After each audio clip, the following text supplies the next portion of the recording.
Hello and welcome back to the Chasing Poker Greatness YouTube channel.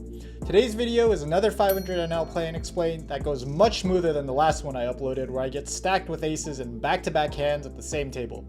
If you missed that one, make sure to go back and check it out. Without any further ado, here's today's play and explain. Hey everybody, just loading up another session for 500 NL play and explain.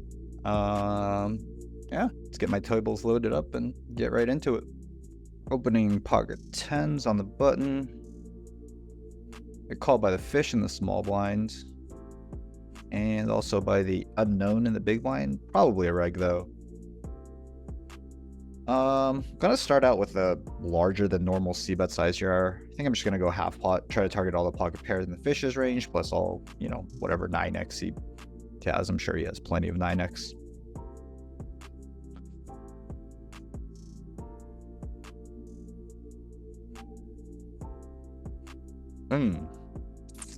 It's a small check raise from the reg. I'm gonna do something a little bit funkier here and just bet 3-bet the flop with my pocket tens and planning on folding to a jam. I actually prefer this line compared to just like the bluff catch. Okay, yeah. So I'm gonna be folding now. But I prefer this line to bluff catching, just calling down and sort of having to wonder about whether they have enough flush draw or gut shot check raises, open-ender check raises on the flop when I'm playing for stacks on the river. I think once the big blind doesn't 3-bet pre-flop, I can be much more confident that the spot is going to be under bluffed. Like, so many of his flush draws are going to 3-bet pre-flop, right? Hands like Jack 10 of spades, Ace Queen of spades, 6-5 of spades, like all those hands would be completely standard pre-flop 3-bets. So I think it's almost impossible for this player to not be under bluffing and just show up with way too much 7x or maybe the occasional pocket nines, although I think that would squeeze too. So feel really confident in this fold and would feel less confident like had I just bet called the flop and folded somewhere else down the line, or maybe mistakenly called or mistakenly folded somewhere down the line. Again, just think it's really, really hard for that player to be bluffing appropriately or over bluffing on a two-tone board once he doesn't 3-bet pre-flop. Bottom right table, get a limp from a fish, ISO from reg in the cutoff. Definitely gonna be 3-betting. Ace king of diamonds out of the big blind.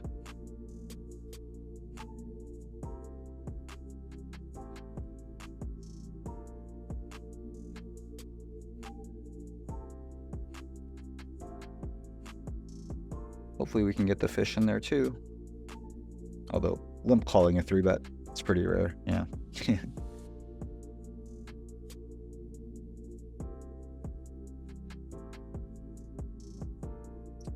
Mono board, just going to be doing a ton of checking out of position as a pre-flop raiser and just see what he does, what happens on the turn.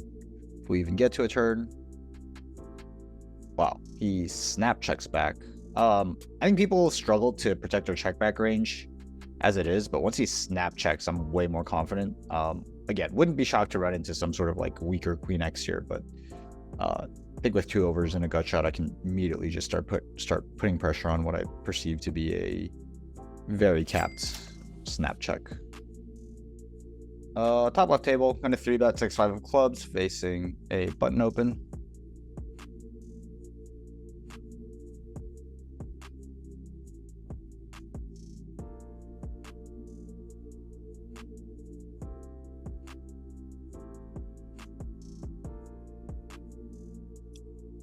And pretty reasonably sized 4-bet, so gonna peel this hand.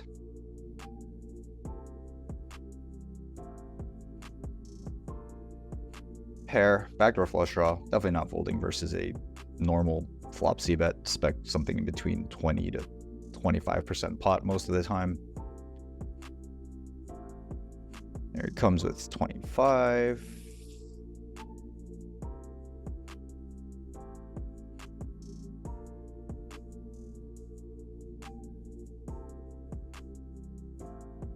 Interesting.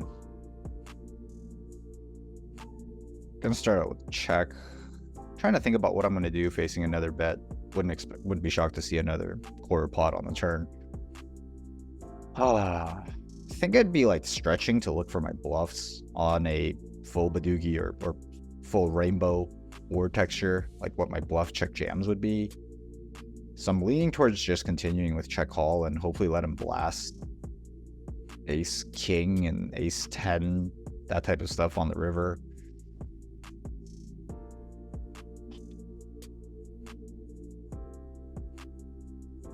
Yeah, I think I'm just gonna check call.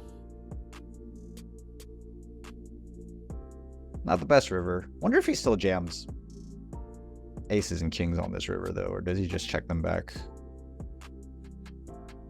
Feels like a pretty tough spot for him. Okay, yeah, we don't even have to worry about what to do. Facing jam. Sweet.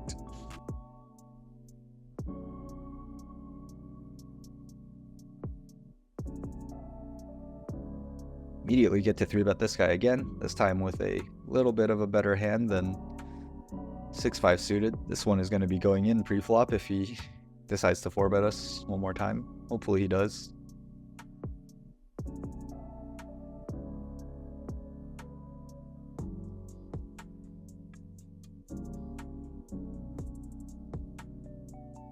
I'm going to start out with a small flop c-bet.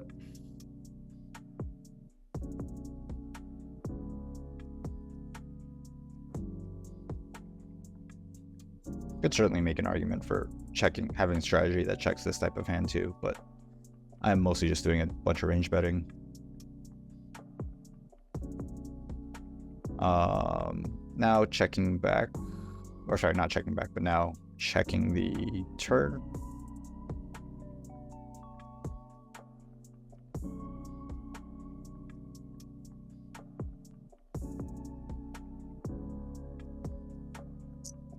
Interesting decision on the river.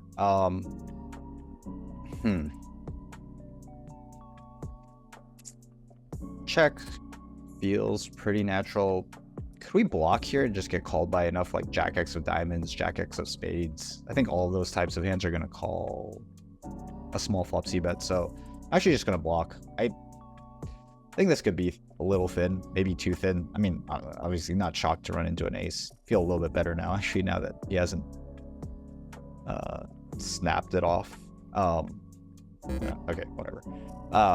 Not shocked to see like a hand like ace 4, but I think when we check like those sorts of hands bet, I don't, maybe there is just enough value in picking off bluffs from like, I mean, if we think like a hand like queen jack of diamonds is going to call the flop, or queen jack of spades is going to call the flop, he presumably has a whole bunch of them to bluff with on the river. So maybe the block is not as good as just check calling and letting him bluff. King 4 of clubs, bottom right table. I think this hand is good enough to ISO, facing a limp from what I assume is a fish in the cutoff.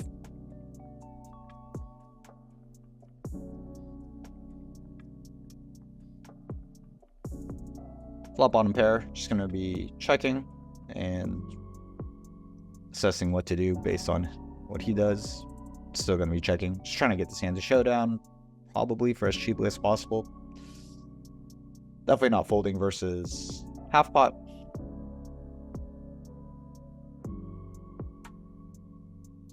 Kind of an interesting river.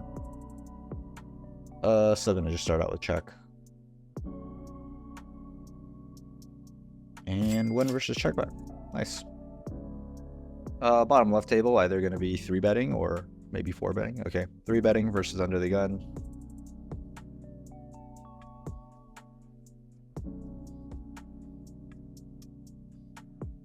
Folding ace 3 suited on the top right. Excuse me. 6-3, very dry flop.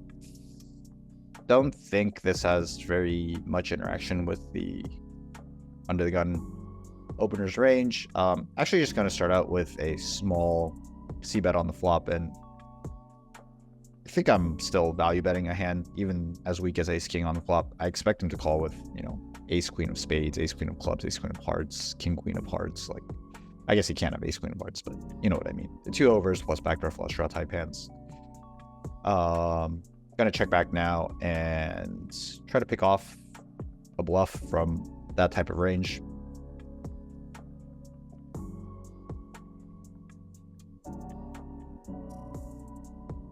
Yeah, think, especially versus half pot, this is going to be a pretty easy call.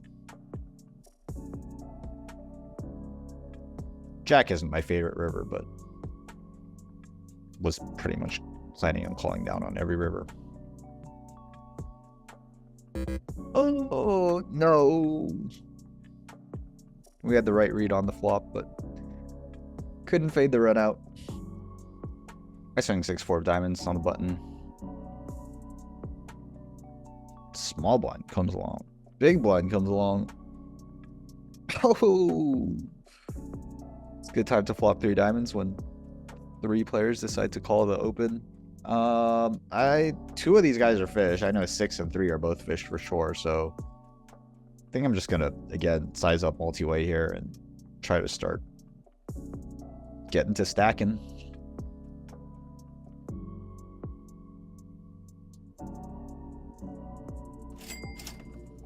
Oh. Opening the cutoff, 6-5 suited.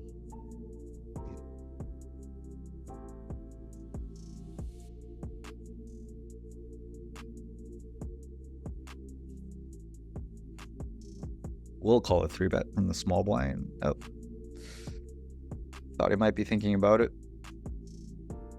Flop bottom pair on what's a very, very dynamic board texture. Gonna just be checking this hand. Gets even more dynamic. Still just gonna be checking this hand.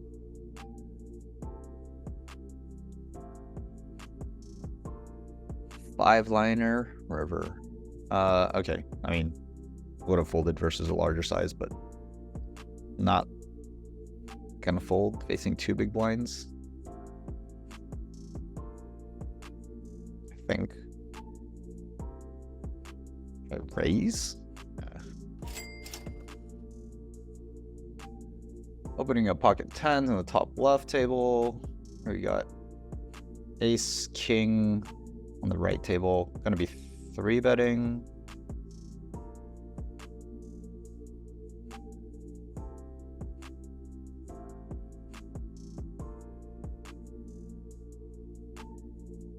And putting it in versus a 4-bet.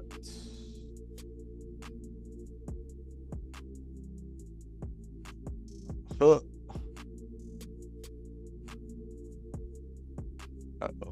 Oh, spades.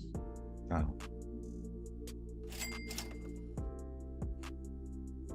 Pocket 10s on top left table. This is, feels like I've gotten 10s a whole bunch this session. I'll take it though. It's a pretty good hand. Just starting out with a small c-bet on jack deuce deuce.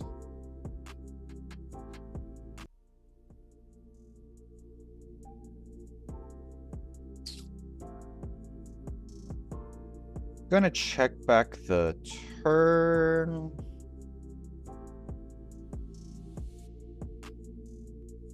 And we'll definitely value bet the river if he checks to us.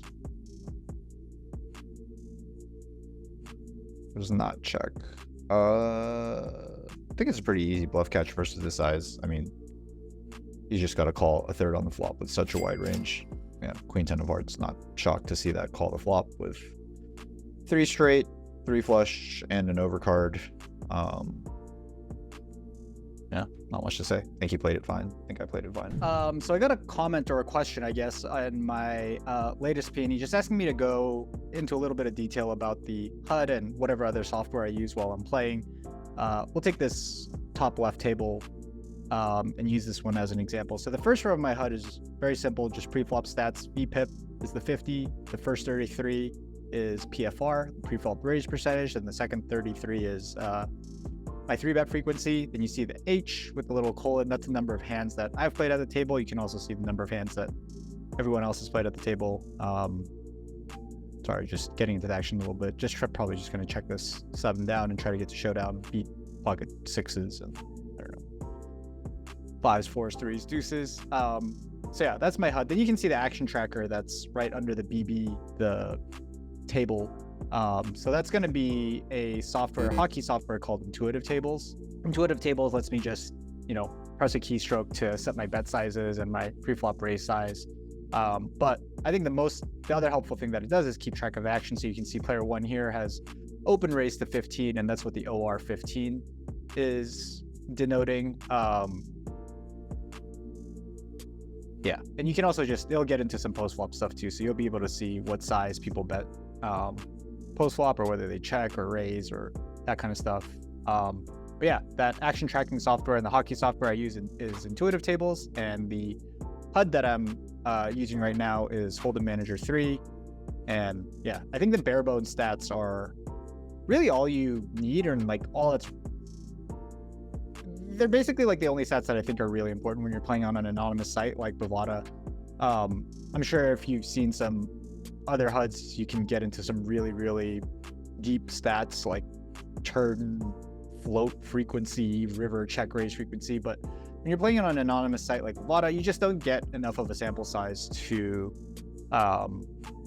really have those stats be very meaningful. So I just choose to display some really kind of fundamental stats, pre-flop frequencies, and then how often they see bet the flop or not. And I've messed around with adding other stats and trying to see whether I actually get an opportunity to reference them or not. But what I've noticed is that these are pretty much the only stats that I really act upon or really need to help guide my decision-making process. And again, that's just due to the fact that when you're playing on an anonymous site, you rarely get more than a couple hundred hands on any one player. On average, you get way, way, way less than a few hundred hands. So yeah, that's my explanation for the two pieces of software that I use. Again, it's Hold'em Manager 3 for my HUD and Intuitive Tables for my hotkeys and action tracking. So up here, table number 1, facing the hijack open, definitely going to be 3-betting Queen Jack of Hearts from the big blind.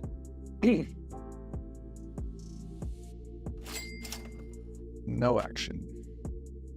Same table, opening Queen 8 of Diamonds, blind versus blind. Pretty decent flop. Just going to be doing a lot of checking when I'm out of position. That's just generally my strategy, out of position PFR, even with an overcard and a gut shot.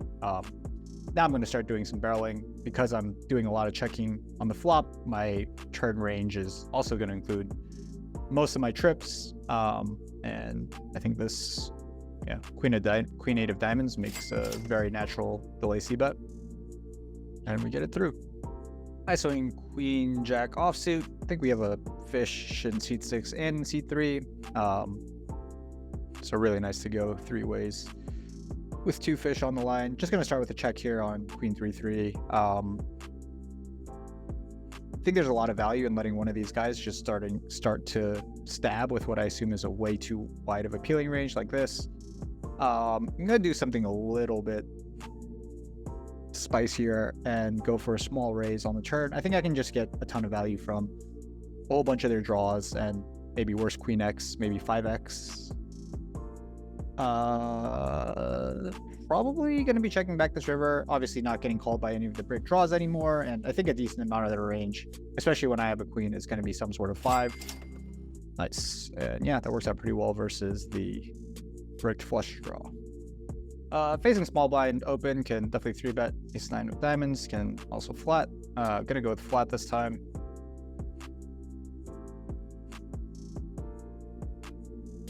Flop top pair weak kicker. Probably gonna check this one back if I do get a chance to check. And obviously won't be folding to a bet, especially not one that is this small.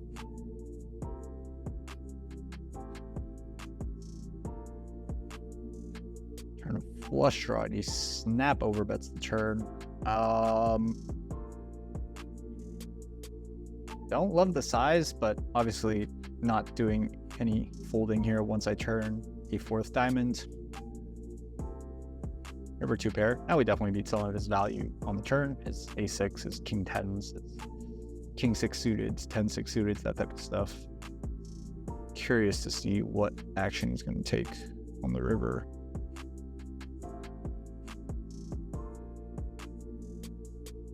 I expect his bluffs to be like some sort of Jack X or Queen X, maybe even one that picked up like a diamond draw itself on the turn. Face a really small overbet on the river. I don't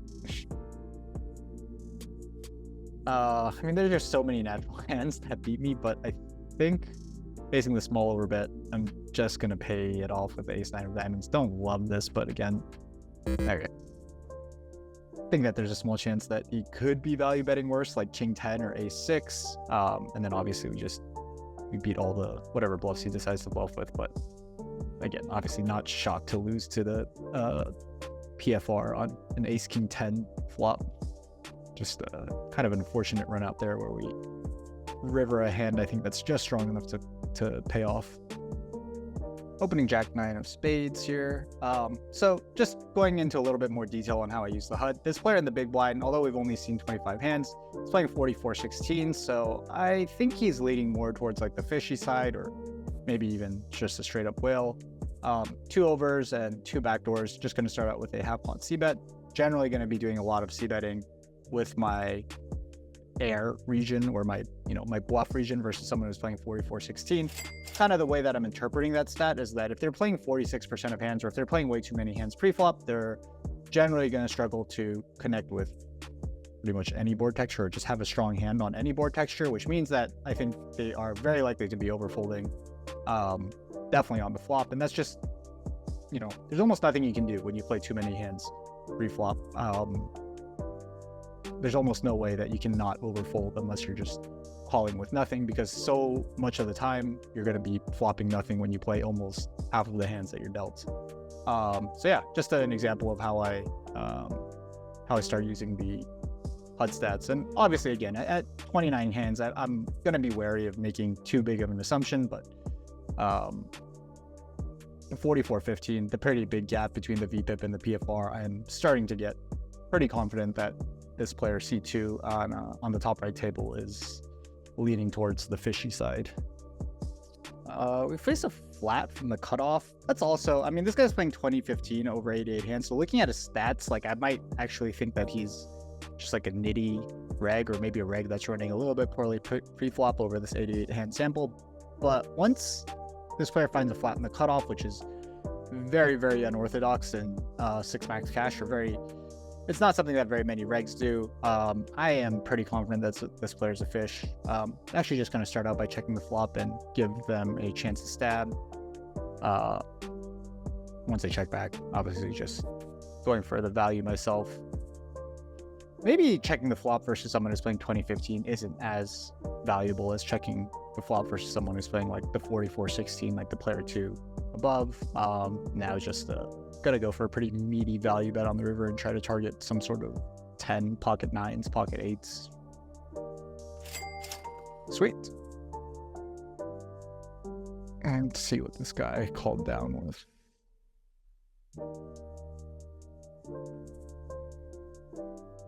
A6 of hearts. So yeah, I mean, definitely not a reg once they find a flat in the cutoff with A6 of hearts. Certainly 3-betting queens versus an under the gun open. Oh, okay.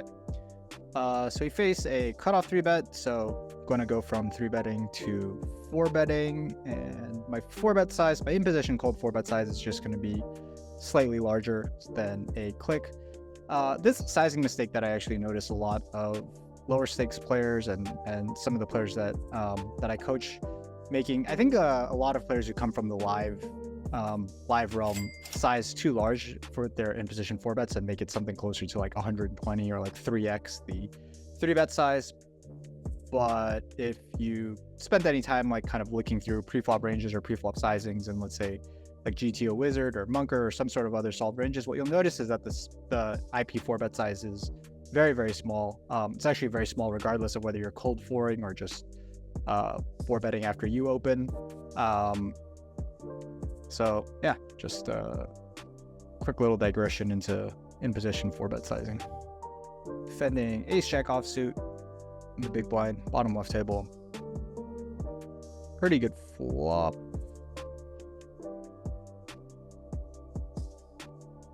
Versus the small c-bet size, I think this hand will certainly make it into my flop check raise range. He does not go small, so now I am going to be doing a bunch more check calling and way less check raising.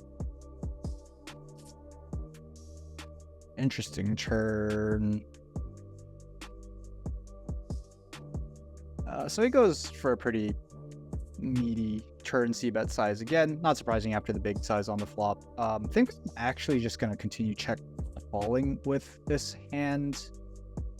Just want to make sure that I have enough strong hands in my range, in my check call range, that can, you know, comfortably handle 3 barrels. Maybe it's maybe this hand can go into a check raise range, and I can just check call like ace 5, ace 4, that type of stuff. But really nice to have some super strong hands in my check calling range, so that if he does do something like overbet the river or like 2x jam the river, I can still find some check calls. Obviously on that river I'd be check calling hands like ace 5 and ace 4 suited even for some really big barrel, but couldn't know that I was going to river a boat on the turn. So just keeping my check call range somewhat protected, so that I don't put all of my good hands and only get left with hands that have to check fold the river facing a huge third barrel if I'm doing something like check raising my ace jack on the turn there. Opening aces in the top left table.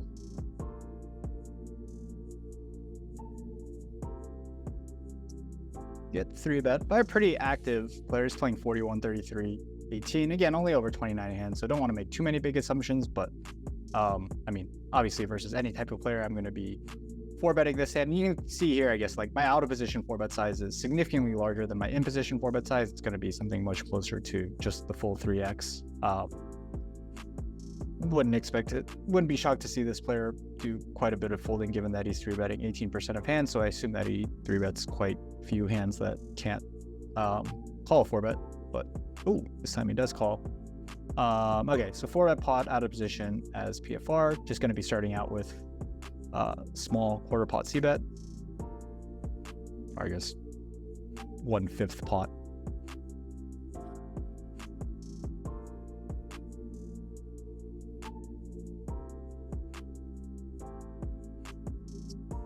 Jack pairs on the turn. Obviously not my favorite turn card. Still going to continue value betting this hand. Obviously can still target hands like queens, 10s, 9s, that stuff for value, and his draws. Assume that an 18% 3-better preflop is going to have hands like 6-5 suited, 7-6 suited, 8-9 suited, 10-9 suited, and you know, some other flush draws, king queen suited, maybe even queen 10 suited. I don't know if queen 10 peels the 4-bet.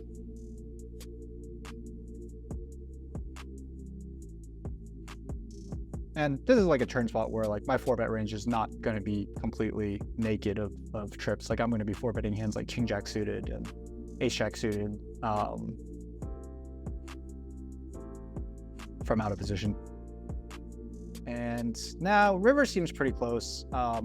Leaning towards just checking here. Again, reading into the 18% 3-bet a little bit and assuming that this guy is going to have a lot of hands, more hands than usual to bluff the river. A little bit sad when I miss out on value from like 10s and 9s, which I think will call the river, or obviously queens, although queens might just value jam the river themselves. Obviously a little bit sad to miss out on those combos of bluff catchers, because I assume they'll just do quite a bit of checking back. But on the flip side, I give his, again, 5-6 suited, 6-7 suited, 10-9 suited, king queen of diamonds, like all those hands, an opportunity to bluff the river. And just off the top of my head, it seems like there's a comparable number of those suited hands as there are to the 18 combos of queens, 10s, 9s, and like I said, I think queens might even find a value bet themselves on the river, so he checks back. Bottom left opening pocket queens in the cutoff.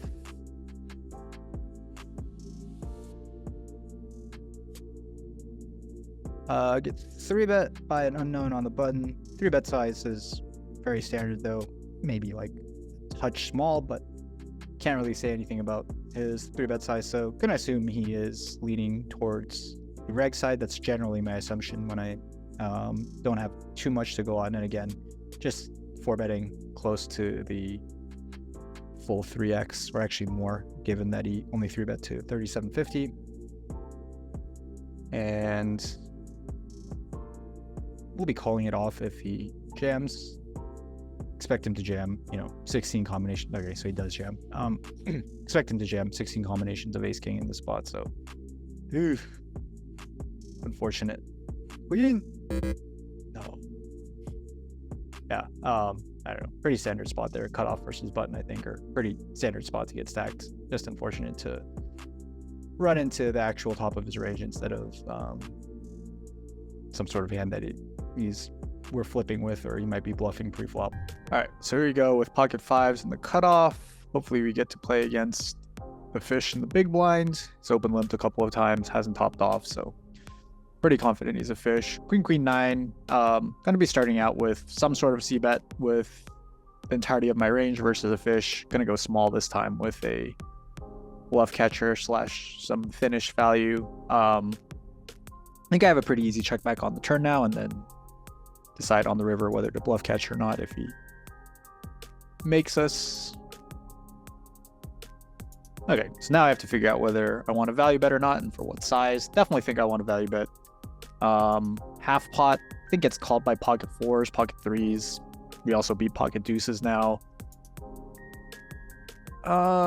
Thinking about if there's merit to sizing down even smaller, just going for a third and trying to target all the ace highs. Feels like there are a lot of ace highs, probably more ace highs than the pocket pairs. So actually gonna go with the size down and try to get all of those hands to call. Nice. Let's see what he called with here. Ace 3 high. Okay, so hopefully the size down did win us a few extra chips there. So in the bottom left table, kind of jumping into the middle of the pre-flop action here, I have pocket kings in this strange situation where really short stack on the button, min 3 bets me, and then I get cold called by another short stack in the small blind. Thinking about what size is best here. I think what I should do is probably click it back so that the action stays open when the button jams, and if the small blind wants to flat again, then obviously now we just get to run it. Unfortunately, the button doesn't jam and just calls. They're getting weird. Oh, and the small blind overcalls and then three. All right. I mean, don't think there's much to think about here anymore. We're just gonna put the rest of the money in and try to stack both of these guys.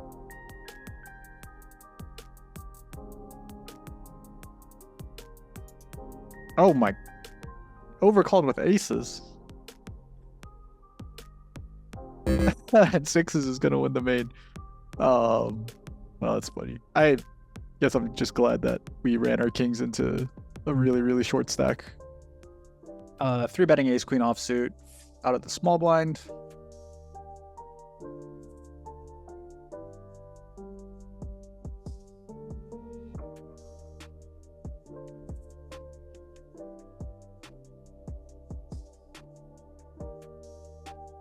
We'll fold to a hijack 4-bet if it comes to that, but it doesn't. Get a really good flop. Top pair, top kicker with the nut flush draw. I'm gonna start out with a small c-bet here. I think we just get called by so many worse hands. All the pocket pairs with a club, all the worst queen X. They also do have a fair number of flushes here, but way less than usual because I have the ace of clubs. I think the majority of the flushes that they have in this spot are going to be nut flushes. Not to say that they don't have, king jack suited, king 10 suited, jack 10 suited, 6 7 7 8 8 9 10 9, those sorts of hands. So they do still have a bunch of flushes, but it's really nice that they don't have like ace 3, ace 4, ace 10, ace jack of clubs. Kind of a decision point here, I think, for the rest of the hand. I think I'm just gonna go for bet jam. This bet I still think gets called by all the queen X's, and then still all the jacks with a club, 10s with a club, I think still probably call this. I think once I start going bet jam, it does get a little bit thinnish on the river, given that he is gonna have a whole bunch of natural snap calls, but hope he still gets sticky with his queen X on the river. I think in general what I found is that the 500 NL pool on ignition, especially the regs, are tend to be on the stickier side. So just gonna run it here and hope he has king queen, queen jack, queen 10, and not a flush. Or I guess occasionally he can have a set, although deuces probably is an opening pre-flop. So maybe just pocket fives, nines with a club. That's the type of stuff we run into.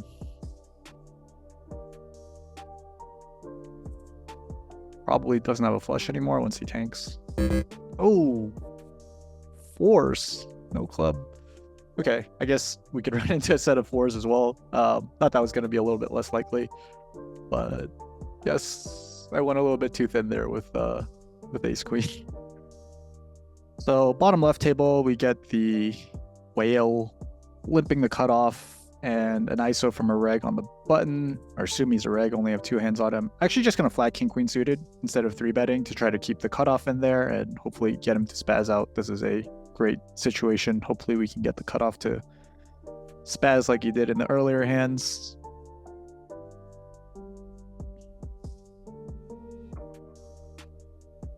Would normally check raise this hand, or a hand this strong on queen queen 8 versus just a reg, but again I think, okay, well, it doesn't happen, but the main goal of this hand was to try to get the cutoff to do something wild like he's shown that he's capable of.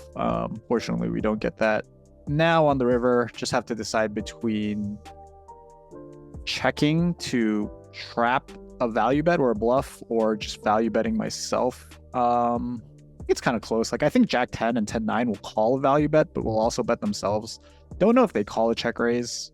On the flip side, I think checking really benefits from allowing him to, I don't know, do some sort of bluff with 6-7 of clubs or 5-6 of clubs, or maybe something like that. If he decides to 3-bet that hand or c-bet that hand 3 ways, he doesn't know that the cutoff is a total whale, or I guess he probably knows once he open limps the cutoff. Not much to do here, I think, but check raise and hopefully get called by Jack 10, 10-9, pocket jacks, pocket nines that's going for some thin value.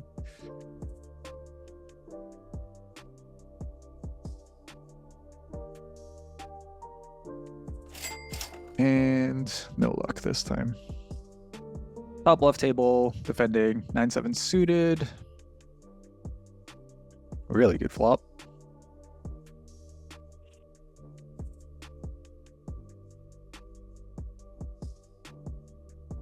Could definitely think about check raising this hand versus, well, I mean, you could think about check raising this hand versus any size, but more likely to call versus the big size, and perhaps check raise versus the small size. Not surprised to see him c-bet the large size on a flop texture that's this dynamic.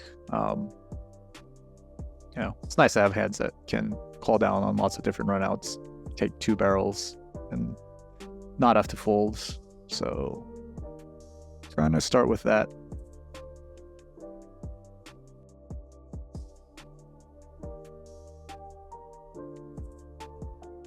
Another 3/4 pot size c-bet on the turn. Again, I think the nice thing about not check raising the flop with these hands is that we can check call 2 streets. Don't think I'm supposed to have donks on this river card.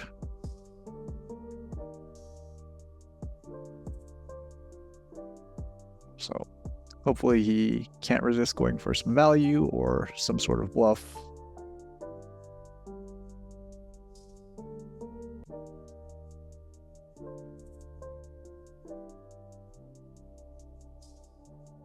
Oh, doesn't do it. Sad. Bottom left table, same situation as the king queen spot, except this time we have ace queen. Gonna stick with call again and hope to let the cutoff do something crazy. Kind of interesting to note that the button ISO is a little bit larger this time, $30 instead of 25. Wonder if that's gonna prove to be meaningful at all. Again, another really good flop. We didn't get a spaz from the cutoff last time. I wonder if we'll be able to finagle one this time. I'm going to start out with just calling again and give the cutoff room to do whatever he wants. Kind of a whatever turn. Queen Jack improves. Pocket Jacks, I don't know if he c-bets that 3 ways, but when he c-bets small, that could definitely be in his range. I guess those are the 2 hands that now kind of get there versus us. Wonder if the large ISO size, though, is also going to mean that it's more likely weighted towards like aces, kings, ace queen. Not that I'm worried about ace queen, obviously, but anyways, can't fold just yet. Four of diamonds.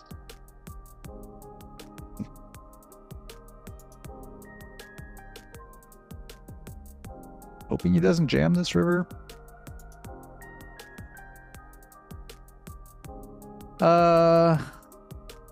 Just immediately leaning towards fold here. Couple data points. I mean, his natural bluffs have all gotten there with like the one natural bluff on the flop gets there. He could obviously still have some value that isn't a flush that still beats us. He also decided not to go bet in the previous hand where I had king queen, or in the earlier hand where I had king queen. So gonna give his bet line a little bit more credit when he actually does ISO large and decide to bet all three streets. Hijack open, fish flat the cutoff. Gonna complete big blind with king jack.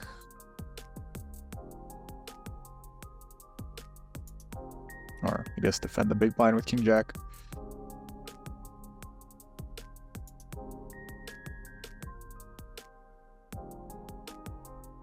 Hijack comes out with about half pot. Interesting turn where we improve, but don't think I improve enough to check raise.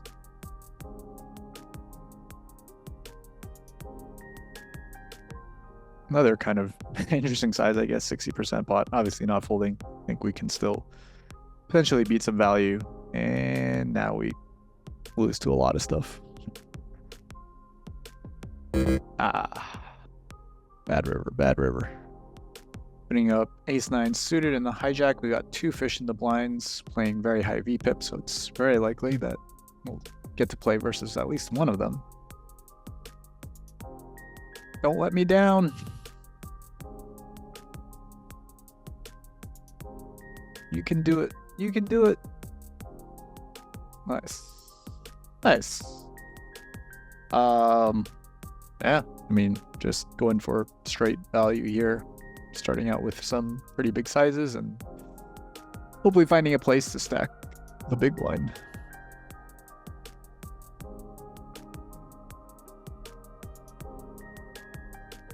Wonder what he's thinking about here. He's thinking about,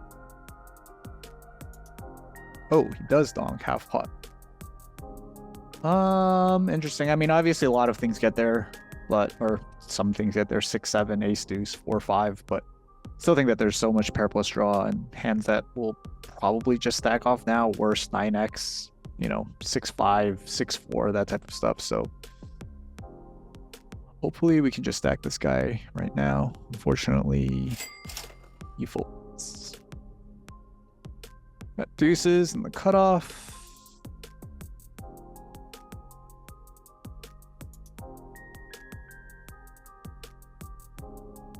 Ugh. Get 3-bet by the short stack, but the good news is we get 3-bet really, really small. I think this is close. Since I'm making a peony, just gonna peel the deuces. If he had 3-bet to the normal 11 big blind size or something closer to it, I think deuces would just be a snap. Just wouldn't be able to justify peeling, but he gave me too good of a price. Now we make a flush.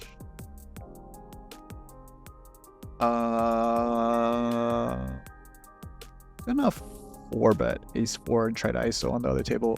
Here, just gonna check back deuces with a diamond and evaluate the river. Is it too greedy to go for value here? Can we get called by like ace king? What is his ISOing range that pays off here? Like, does he ever check kings on the flop? Nice, got him. 8-7 of clubs. Beautiful hand on the button, and looks like we have 2 fish in the blind, so gonna get in there even though the opener is on the shorter side. Given that, I think it's very unlikely we get 3-bet by either of the blinds, and I think both of them are probably not playing great. Gonna stick out a small flop float here.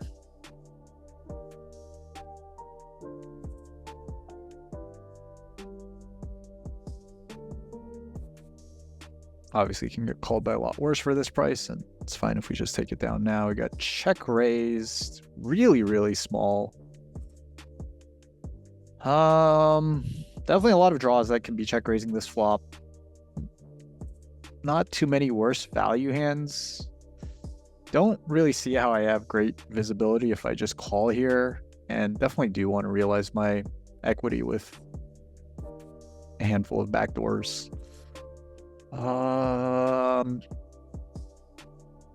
Yeah, just gonna stick it in. Hope to run it versus 5-6 or heart or ace-5, ace-3, something like that. And nice. Looks like we caught him bluffing.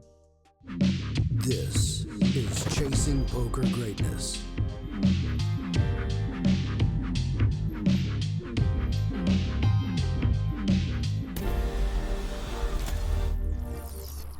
John Chai approved.